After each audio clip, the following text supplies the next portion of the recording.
Hello everyone, जय गोविंदा। एक बार की बात है, किसी गांव में लोगों को मंदिर बनाना था।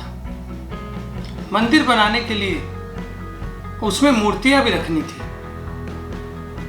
तो एक मूर्तिकार के पास कई लोग जाते हैं और बोलते हैं मुझे सुंदर सी भगवान की मूर्ति चाहिए और कैसे भी जितनी जल्दी से जल्दी हो हमें बना के तैयार करके दे दो। मूर्तिकार बोलता है कि कुछ पैसे लगेंगे एडवांस। बोला ठीक है, ये लो। मिल जाते हैं मूर्तिकार को और मूर्तिकार पत्थर लेने के लिए निकल जाता है। कई दूर चलता है, देखता रहता है।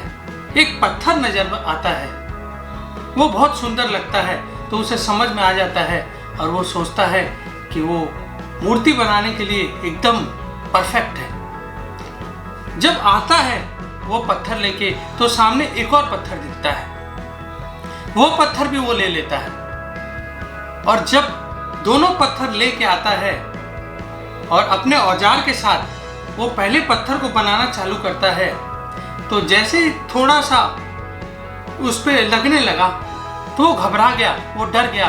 बोलता नहीं नहीं, मुझे प्लीज मत बनाओ, क्योंकि मैं डर गया हूं कहीं मैं छिन्न छिन्न नहीं हो जाऊं, कहीं मेरे चारों तरफ दाग दाग ना हो जाए। और दया आ जाती है मूर्तिकार को। वो मूर्तिकार क्या करता है, दूसरे पत्थर पे बनाने लगता है और दूसरा पत्थर छू तक भी नहीं करता। अब वो पत्थर पे बनाता है तो बनता चला जाता है और वो एक सुंदर मूर्ति बनकर तैयार हो जाती है। अब वो जो मंदिर बनाते हैं वो मूर्ति लेने के लिए आते हैं और वो मूर्ति लेके जाते हैं तो अचानक एक पत्थर पे ध्यान जाता है और वो पत्थर भी ले लेते हैं साथ में।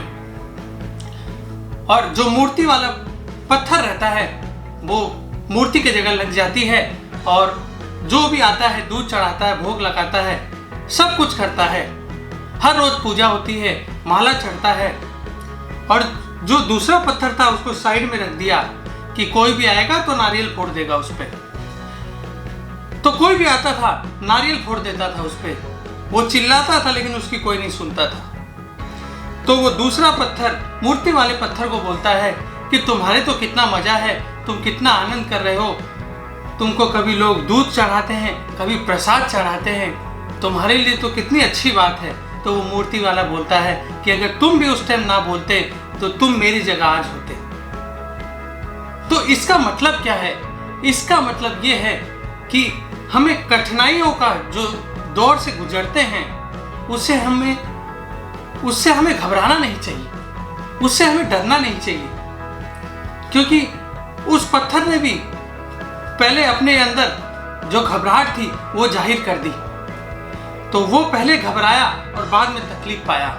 और जो मूर्ति वाला पत्थर था उसमें कोई घबराहट नहीं थी, उसने कठिनाइयों का सामना किया और फिर वो आनंद में रहा। डर एक ऐसी चीज है कि जीतते हुए आदमी को भी हरा दे। बोलते हैं ना, डर के आगे ही जीत है। आप जानते होंगे जंगल में शेर की स्पीड 60 किलोमीटर पर आवर है और जो हिरन है उसके 90 किलोमीटर पर आवर है स्पीड। लेकिन फिर भी जो शेर है वो उसका शिकार कर लेता है हिरन का। जानते हैं कैसे? हिरन घबरा जाता है शेर से, डर जाता है कि वो मुझे खा नहीं जाए। वो पीछे देखता रहता है और अंत में उसको खा जाता है, क्योंकि शेर का फोकस रहता है कि मुझे इसे खाना है। अगर फोकस नहीं रहेगा तो हम कुछ नहीं कर पाएंगे। और जब कठिनाई, मैं मानता हूं, जब कठिनाई आती है तो हम घबरा जाते हैं, हमारे अंदर जो विल पावर है वो खत्म हो जाता है, डिसीजन मेकिंग वो भी खत्म हो जाता है। लेकिन आपको नहीं लगता जितने भी फेमस आदमी हैं वो भी इन दौर से गुजरे और आज कहां से कहां पे है। मैं एक जन का नाम बताना चाहूंगा, उसका नाम है हेनरी फोर्ड, जो फोर्ड मोटर्स के मालिक थे। फोर्ड मोटर्स ने कई बिजनेस धंधे बंद किए, फ्लॉप हो गया, लेकिन फिर भी उसने हिम्मत नहीं हारा। उसके अंदर घबराहट नहीं थी, डर नहीं था। उसने सोचा एक दिन मैं बड़ा आदमी जरूर बनूंगा। तो अंदर उसने अपनी बिलीफ रखी और वैसा एटीट्यूड बनाया और फिर एक्शन लिया। अगर हमारे अंदर ये 3 चीज हो तो हर वक्त कॉन्फिडेंस हमारा परफेक्ट रहेगा, विल पावर हमारी स्ट्रांग रहेगी और हमें आसपास जो भी हैं उससे घबराने की जरूरत नहीं है। दुनिया ने आपको नहीं बनाया है, आपने खुद अपने आप को बनाया है और ये आपको मानना पड़ेगा। और याद रखना, आप खुद की इज्जत करोगे तभी आपकी भी इज्जत होगी और आगे बढ़ोगे और एक ना एक दिन स्ट्रगल करने से आप कहीं ना कहीं तो जरूर पहुंचोगे। नमस्कार।